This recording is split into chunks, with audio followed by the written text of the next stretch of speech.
அன்பான நண்பர்களே வணக்கம். நாம் கேட்டுக்கொண்டிருப்பது வீரயுக நாயகன் வேல்பாரி. வாசிப்பது ஸ்ரீலதா தயாளன். போன பகுதியின் சுவையான நிகழ்வுகள் பார்ப்போமா? நாம் எதிர்பார்க்காத போது குகைக்குள் பாரியின் வரவு. 60ஆங்கோழி முருகன் தனது கொடியில் வைத்திருக்கும் அதிசயம் இது. பாம்பு தச்சன் பற்றியும் அத்தாபூர்த்தி மூலிகை பற்றியும் தடாவி கருவி பற்றியும் பார்த்தோம். பாரி தான் பார்த்து கொண்டு நின்றது என்ன என்று ஆதினியும் அங்கவையும் மாறி மாறி சொல்ல, அங்கவை தான் கண்டுபிடித்து விட்டேன் என்றாள். அது என்ன என்று பார்ப்போமா? இனி கதைக்குள். ஆதினி சிலவற்றை சொல்ல, அங்கவையோ இல்லை, தந்தை வேறு ஒன்றை பார்த்து கொண்டிருந்தார், அதை நான் கண்டுபிடித்து விட்டேன் என்றாள். சொல்லும் போதே அவளது முகத்தில் வெட்கம் பூத்து நின்றது. பாரி அவளை உச்சி முகர்ந்தான். ஆதினிக்கு கோபம் வந்தது. அவள் எதை சொல்கிறாள்? நீங்கள் எதை பார்த்தீர்கள்? சொல்லுங்கள் என்றாள் சற்றே பொறாமையுடன். அங்கவை சொன்னாள், அம்மா, அதோ அந்த மூலையில் சந்தன வேங்கை மரம் நிற்கிறது பாருங்கள். தந்தை அதைத்தான் பார்த்து கொண்டிருந்தார் என்றாள். இப்போது ஆதினி முகத்தில் வெட்கம் ஓடியது. இவ்வளவு நேரம் அந்த திசையை பார்த்து கொண்டு நின்றது அதனால்தானா என்றாள் ஆதினி. ஆம், நம் மகளையும் காதல் அழைத்து செல்லும். அதற்குள் நாம் அவளுக்கு செய்ய வேண்டியவற்றை சிந்தித்து கொண்டிருக்கிறேன் என்றான் பாரி. என்ன அது என ஆர்வத்தோடு கேட்டாள் ஆதினி. நிலம் எங்கும் அறியப்பட்ட பெரும் புலவர்கள் பரணரும் கபிலரும். அவர்களில் ஒருவரேனும் பரம்பு நாட்டிற்கு வர மாட்டார்களா என பல நாட்கள் விரும்பியிருக்கிறேன். அந்த விருப்பம் இன்று வரை நிறைவேறவில்லை. என் மகள் மணமுடித்து செல்வதற்குள் அவர்கள் வரவேண்டும் என்று மனம் ஏங்குகிறது. அவர்கள் எழுத்து கற்றவர்கள். அவர்களிடம் இருந்து என் மகளும் என் மக்கள் சிலரேனும் எழுத்து கற்றால் எவ்வளவு நன்றாக இருக்கும் என்றான் பாரி. அது எனக்கான உங்களின் விருப்பம் தந்தையே. அதைவிட ஆழமான ஆசைகள் உங்களிடம் உண்டு. அவை நிறைவேற வேண்டும் என்றுதான் நான் விரும்புவேன் என அங்கவை சொன்னாள். பாரியே சற்று வியந்து, எதை சொல்கிறாய் என கேட்டான். அங்கவை சொன்னாள், பரம்பு நாட்டில் முழங்காத பறை இல்லை, ஆடாத கூத்து இல்லை, மீட்டாத யாழ் இல்லை. ஆனால் மதங்கர் கூட்டம் இந்த மண்ணை மிதிக்கவில்லை என்ற ஏக்கம் நீண்ட நாள் உங்களிடம் ஆழ்மனதில் உண்டு. உங்களோடு அமர்ந்து அந்த விசையையும் கூத்தையும் நான் காண வேண்டும். அதுதான் எனது ஆசை என்றாள். சமையல் தயாராகிவிட்டதால் கீழிருந்து அழைக்கும் குரல் கேட்டது. நீ போய் முதலில் சாப்பிடு, நாங்கள் வருகிறோம் என்று மகளை அனுப்பி வைத்த பாரி அவனது கண்கள் கலங்கியிருந்தன. கவனித்த ஆதினி என்ன என்று கேட்டாள். மதங்கர் நாட்டை சோழன் அடிமையாக்கிக் கொண்டான்.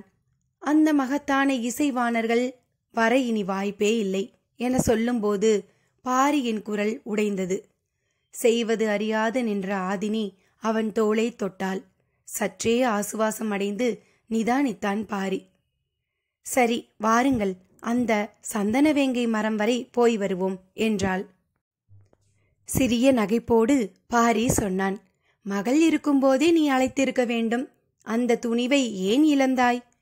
ஆதினி சொன்னாள், எனது கண்களை நீங்கள் பார்த்திருந்தால் உங்களுக்கு தெரிந்திருக்கும். நீங்கள்தான் அவற்றை நேர்கொண்டு பார்ப்பதே இல்லையே. இந்த தாக்குதலை பாரி எதிர்பார்க்கவில்லை. ஆதினியின் கண் கொண்டு பார்க்க தவறிய நாட்கள் எத்தனையோ. காலம் எவ்வளவு வேகமாக அழைத்து கொண்டு போகிறது. கணவனின் இடத்தை தந்தை எந்த கணம் விழுங்குகிறான் என்பதனை நிதானிக்கவே முடியவில்லையே என யோசித்து கொண்டிருக்கும் போது பாரி சொன்னான், நீதான் எனது கண் கொண்டு பார்த்தவள். புரியாமல் விழித்தாள் ஆதினி. உண்மையில் நான் அந்த பச்சை புறாவின் சற்றே மாறுபட்ட குரல் ஒளியைத்தான் கேட்டுக்கொண்டிருந்தேன். அங்கவை காதல் பருவத்தில் நிற்கிறாள். அவளின் கண்களில் வழியே அவள் பார்க்க தொடங்கிவிட்டாள். அவளின் கண்களுக்கு சந்தன வேங்கைதானே முதலில் படும். அதைத்தான் தந்தை பார்த்திருப்பார் என நம்பி சொன்னாள் என்றான். நீங்கள் ஏன் அதை ஒப்புக்கொண்டீர்கள் என கேட்டாள். மெல்லிய சிரிப்போடு பாரி சொன்னான், குழந்தைகளிடம் விட்டு கொடுக்கும் போதும் தோற்கும் போதும் தான் ஓர் ஆண் தாய்மையை அனுபவிக்கின்றான். இதை ஆதினி எதிர்பார்க்கவில்லை. சற்றே கலங்கிய அவள் பாரியின் நெஞ்சில் சாய்ந்து சுடுவெயில் மறைய இதழ் பதித்தாள். நள்ளிரவு, சிறுநிலவு, காடு எங்கும் சாம்பல் தூவி கொண்டிருந்தது. ஊர் மன்றலில் பந்தங்கள் ஏற்றப்பட்டு எவ்வியூர் முழுக்க திரண்டிருந்தது. செய்தி கேள்விப்பட்டு பலரும் இரவோடு இரவாக வந்து கொண்டிருந்தனர். மதங்கி யாழ் மீட்டத் தொடங்கியதிலிருந்து பார்வையாளர்கள் இமை சிமிட்டுவது கொஞ்சம் கொஞ்சமாக குறைந்து கொண்டிருந்தது. இசைக்கருவிகள் ஒவ்வொன்றாக இணைந்தன. சிறு பறையும் அரிப்பறையும் முழங்கும் போது இருள் நடுக்கம் கொள்ளத் தொடங்கியது. சலங்கை அணிந்த பெண்கள் இருவர் நெடுநெழில் நகர ஆவேசம் கொண்டு ஆடினர். பாரியின் இடது பக்கம் அங்கவை அமர்ந்திருந்தாள். வலது பக்கம் அமர்ந்திருந்த ஆதினியின் அருகில் சங்கவை இருந்தாள். வழக்கம் போல் பாரியின் பின்புறமாக நின்றிருந்தான் முடியன்.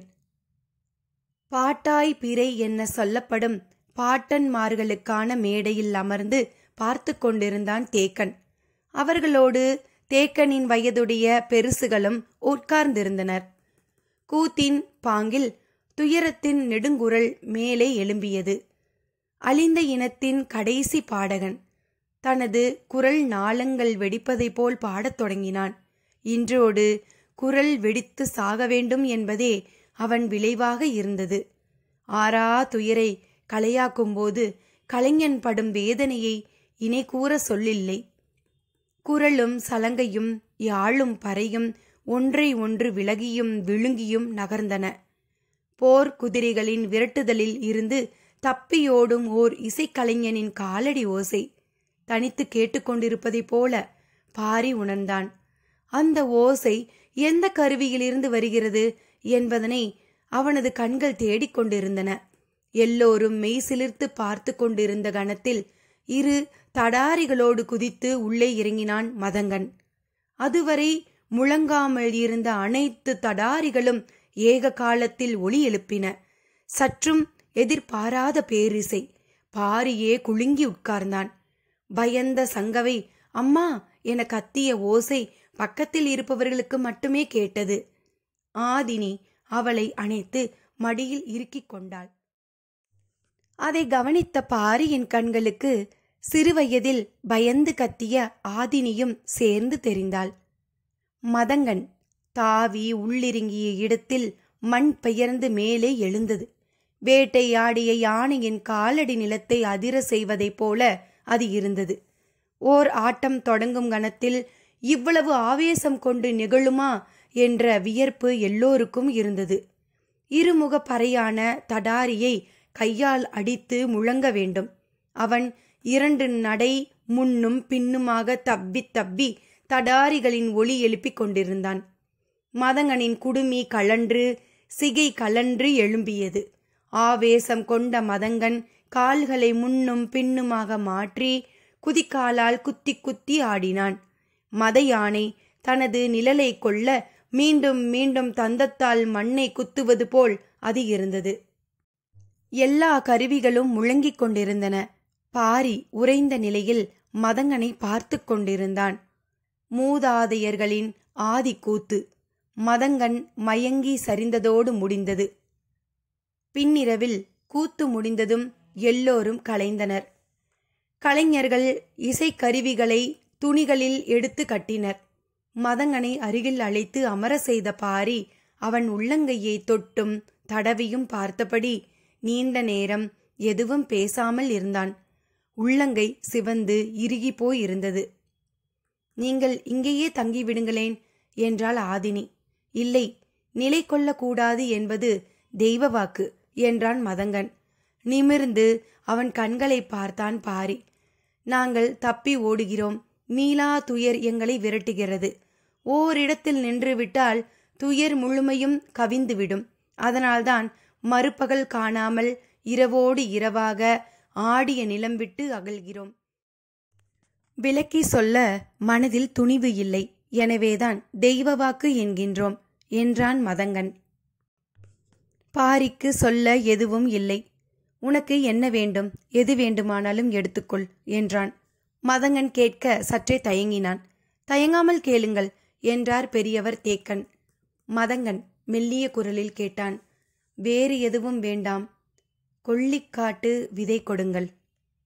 பாரி அதிர்ந்து பார்த்தான். யாரும் எதிர்பாராத ஒன்று. என்ன பதில் சொல்வது என தெரியவில்லை. இப்படி ஒரு பொருள் இருப்பதே வெளியில் உள்ளவர்களுக்கு தெரியாது. இது எப்படி கேட்டான் மதங்கன்? நீடித்த மௌனம் கலைந்தான் தேக்கன். சொன்னான், பரம்பின் ஆதி பொருட்கள் குளம் தாண்டக்கூடாது என்பது குலநாகினி வாக்கு. வேறு எது வேண்டுமானாலும் கேளுங்கள். குலநாகினியின் வாக்கு காப்பாற்றப்படட்டும், நாங்கள் புறப்படுகிறோம் என சொல்லி வேறு எதுவும் கேட்காமல் மதங்கன் எழுந்தான். அவன் உள்ளங்கை பாரியிடம் இருந்தது. தடாரியை அடித்து அடித்து வடுவேறிய கை. அதை தொட்டு அழுத்தியபடியே தலை நிமிராமல் பாரி சொன்னான், எடுத்து வாருங்கள். அரண்மனையை நோக்கி வீரர்கள் ஓடினர். 3 நாட்களுக்கு முன்னர் மதங்கன் கூட்டம் மேற்கு எல்லையின் வழியே பரம்பு நாட்டிற்குள் நுழைந்தனர். பன்றிக்காட்டின் அடிவாரம் இருக்கும் காட்டாளம்தான் முதல் கிராமம். அந்த திசை வழியே நுழையும் எந்த பாணர் கூட்டமும் அந்த கிராமத்தை வந்து அடையும். அதன் பிறகு வீரன் ஒருவன் அந்த கூட்டத்தை அழைத்து கொண்டு 3 நாட்கள் பயணித்து எவ்வியூர் கொண்டு வந்து சேர்ப்பான். அப்படித்தான் இவர்களும் வந்தார்கள். வரும் வழியில் கூட்டத்தில் இருந்த பெண் ஒருத்தி மயங்கி சரிந்தாள். என்ன என அழைத்து வந்த வீரன் விசாரித்த போதுதான் தெரிந்தது ஆகாரமின்றி தொடரும் 4ஆம் நாள் பயணம் இது என்பது. குடுவையில் இருந்த நீரை தெளித்து அவளை எழுப்பினர். பக்கத்தில் கிராமம் எதுவும் இல்லை. உணவுக்கு என்ன செய்யலாம் என யோசித்த வீரன் சிறிது தொலைவில் இருந்த குளத்திற்கு அழைத்து சென்றான்.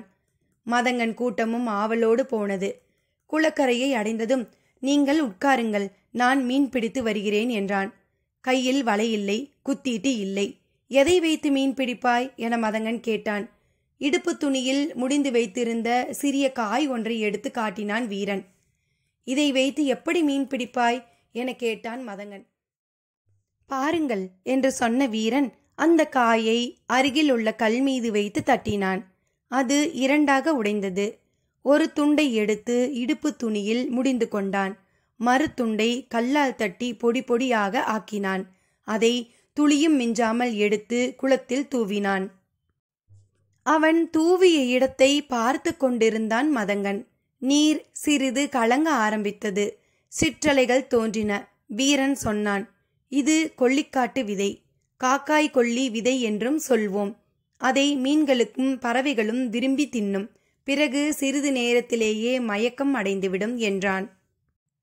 மதங்கன் ஆச்சரியத்தோடு கேட்டான், மீன் எப்படி மயக்கம் அடையும்? அதோ பாருங்கள் என்றான் வீரன்.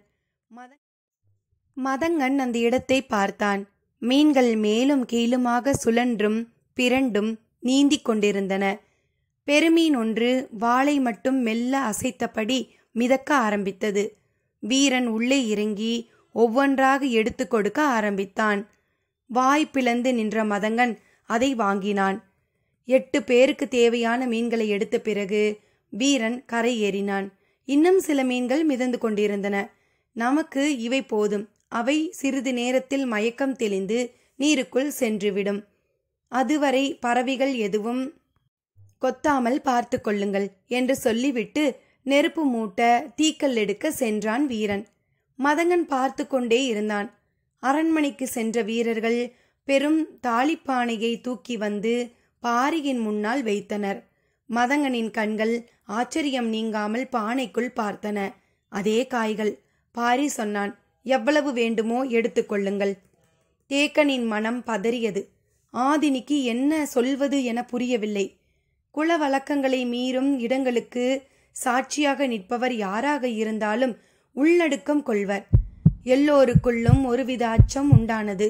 இறுக்கமான அந்த சூழலில் மதங்கனின் 2 கைகளும் தாளிக்குள் இருந்து கொள்ளிக்காட்டு விதையை கை நிறைய அள்ளின. தடாரி பேரொளி எழுப்பியதோடு உறைந்ததைப் போல பல மடங்கு நடுக்கத்தை இப்போது உணர்ந்தனர். அத்தியாயம் 10. யவனர்களின் சொலாண்டியா கப்பல் வழக்கம் போல் அரபு துறைமுகங்களில் தங்காமல் ஓசிலிஸ் வழியாக சிந்து நதியின் முகத்வாரத்தில் இருக்கும் பாப்பரிகோன் துறைமுகத்திற்கு வந்து சேர்ந்தது. கப்பலின் மாலுமி எபிரஸ் நீண்ட கால கடல் அனுபவம் பெற்றவன். கடற்காற்றின் குறிப்பு அறிந்து கப்பலை செலுத்துவதில் கைதேர்ந்தவன். அதனால்தான் மிகப்பெரிய கப்பலான சொலாண்டியாவின் பயணம் இவன் வசமே பல ஆண்டுகளாக ஒப்படைக்கப்பட்டுள்ளது. கப்பலின் பாதுகாப்பு தளபதி திரேஷியன் தனி ஒருவனே கப்பலை நகர்த்தி விடுவது போன்ற உடல் அமைப்பு கொண்டவன். கடற்கொள்ளையர்களிடமிருந்து தற்காத்து சொலாண்டியாவின் பயணம் தொடர்ந்து வெற்றிகரமாக அமைய இவனே முதற்காரணம். இவனது படை வீரர்களும் அபார திறமை கொண்டவர்கள். பாப்பரிகோன் துறைமுகம் சரக்கு வர்த்தகத்தில் முக்கியமானது என சொல்ல முடியாது. ஆனாலும் கப்பல்கள் பல நாட்கள் இங்கு தங்கி செல்வது வழக்கம். காரணம், இந்த நிலப்பரப்பின் தனித்த அடையாளமாக விளங்கும் யவ்வன இந்திய வம்ச கலப்பால் உருவான அழகிகள். ஒரு சாயலில் யவன தேவதைகளாகவும் மறு சாயலில் இந்திய பதுமைகளாகவும் காட்சி தருபவர்கள். இவர்களை விட்டு கப்பல் மாலுமிகள் அவ்வளவு எளிதில் விலகுவது இல்லை. நீலம் பூத்த கண்களையும் செழித்த கொங்கைகளையும் ஒரு சேர பார்க்கும் எந்த ஆணும் அனைத்த கையை பிரித்து எடுக்க மாட்டான். வேறு வழியே இல்லாமல் எபிரஸ் வெளியேறி கப்பலுக்கு வந்து சேர்வான். ஆனால் திரேஷியன் வந்து சேர அதன் பின் ஒரு வாரம் கூட ஆகலாம்.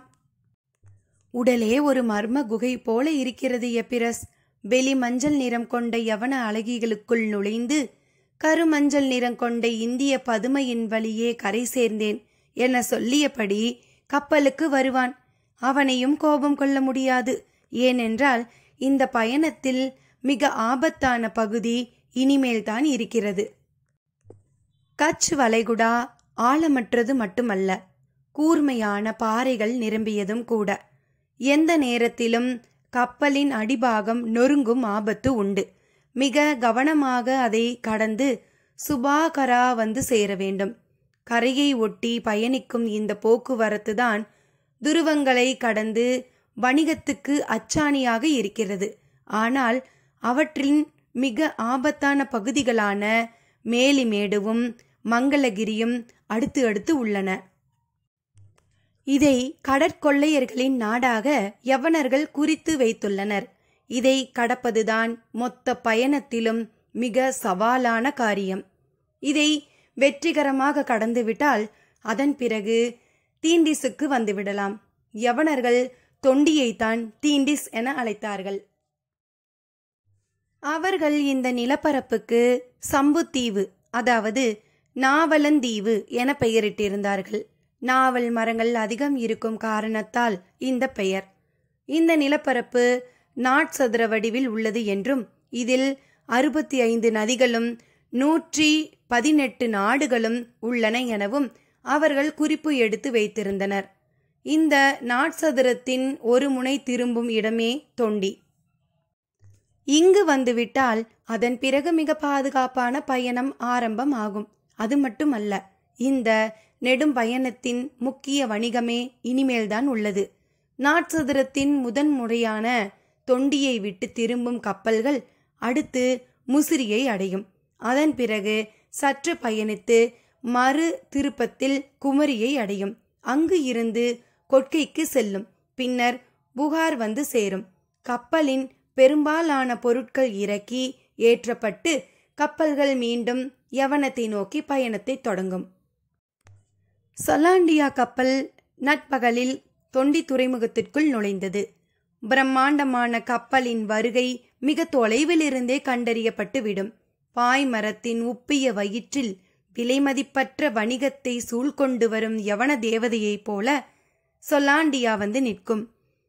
கடல் காகங்களின் கரைச்சல் அலையின் சத்தத்தையும் மிஞ்சி கொண்டிருக்க எபிரஸ் நங்கூரத்தை இறக்க உத்தரவு இட்டான். சேரர் குலம் 2 வம்சாவளியாக பிரிந்து நாளாகிவிட்டது. முன்னவன் உதியன் பரம்பரை என அழைக்கப்பட்டான். வஞ்சியை தலைநகராக கொண்டு முசிறியை துறைமுகப்பட்டினமாக அமைத்து அவன் ஆட்சி நடத்தினான். அவனது நாடு குட்டநாடு என அழைக்கப்பட்டது. பின்னவன் அந்துவன் பரம்பரை என அழைக்கப்பட்டான்.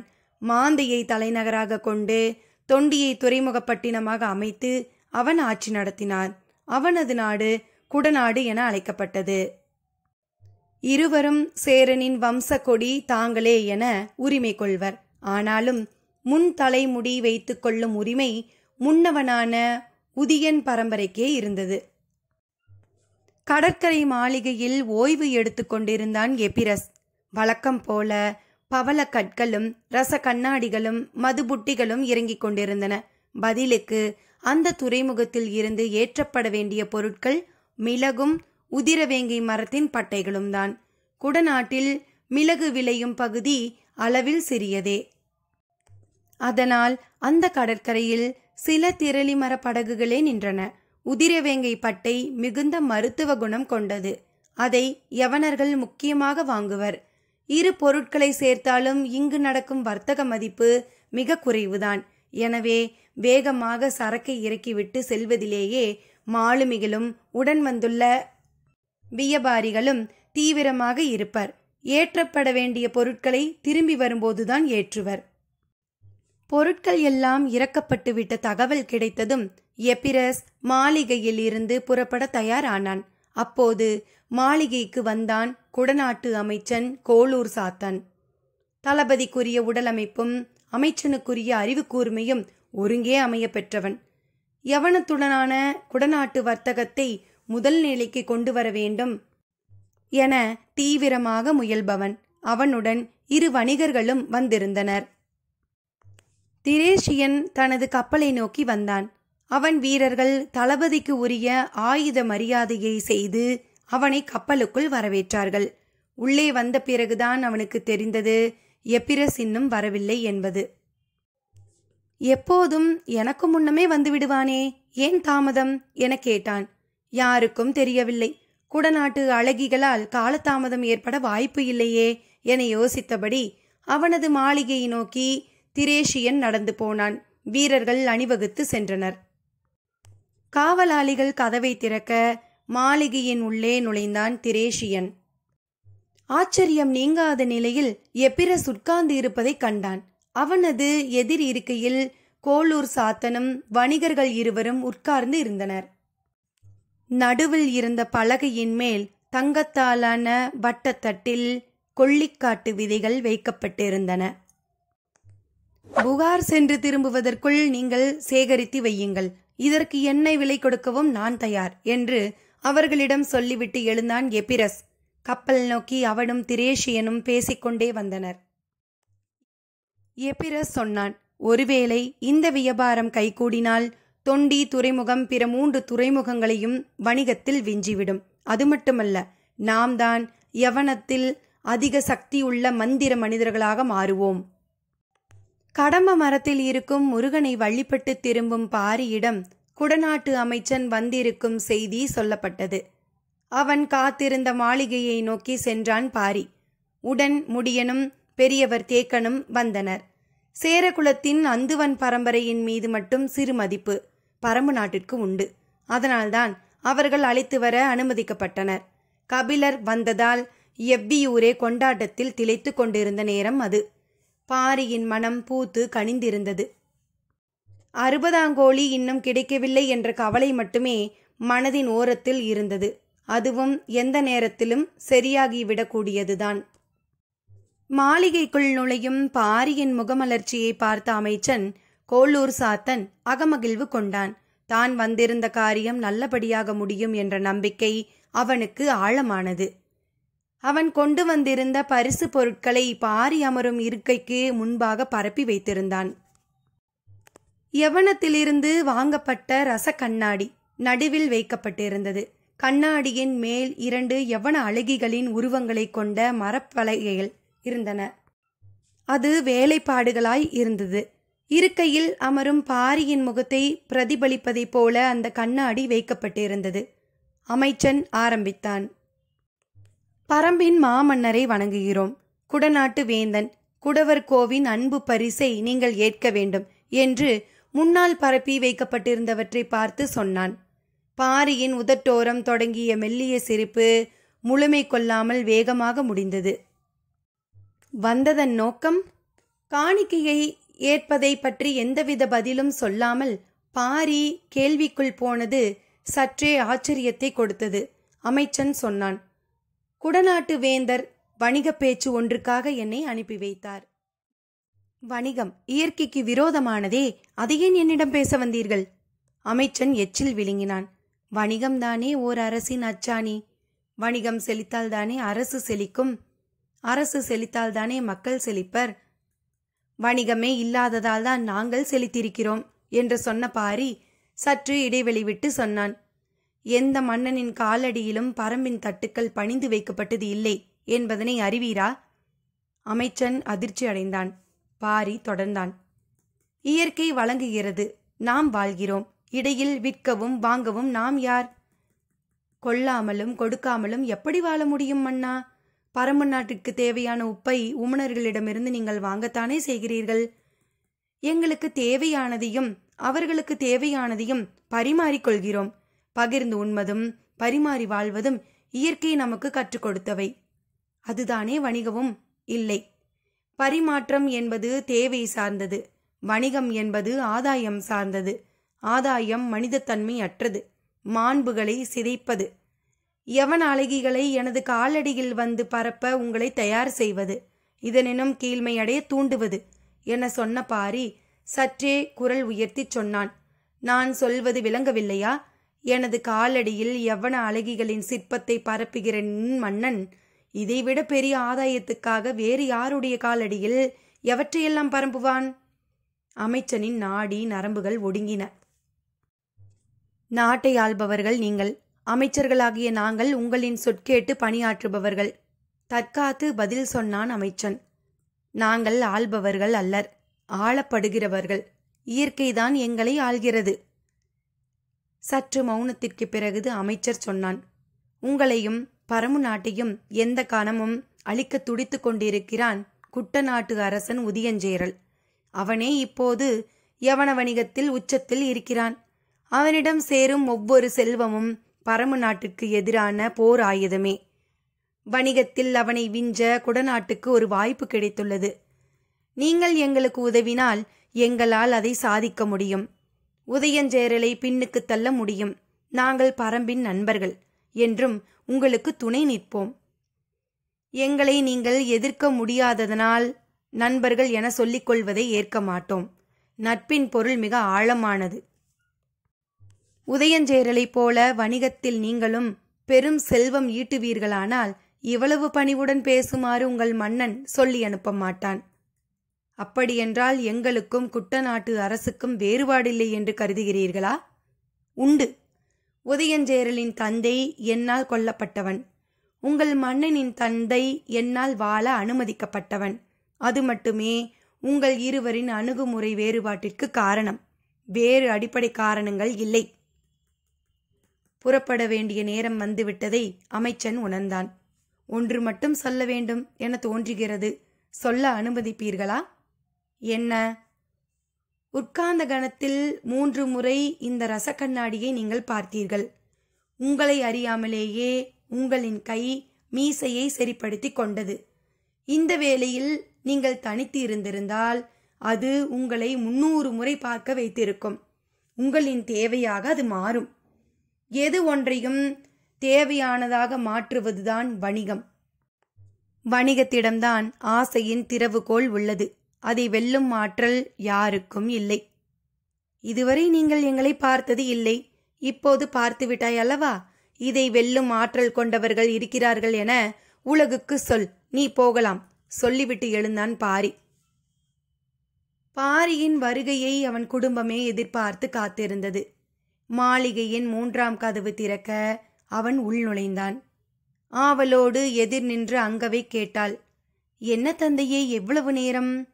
வணிகம் பேச குடநாட்டு மன்னன் ஆள் அனுப்பியிருந்தான்.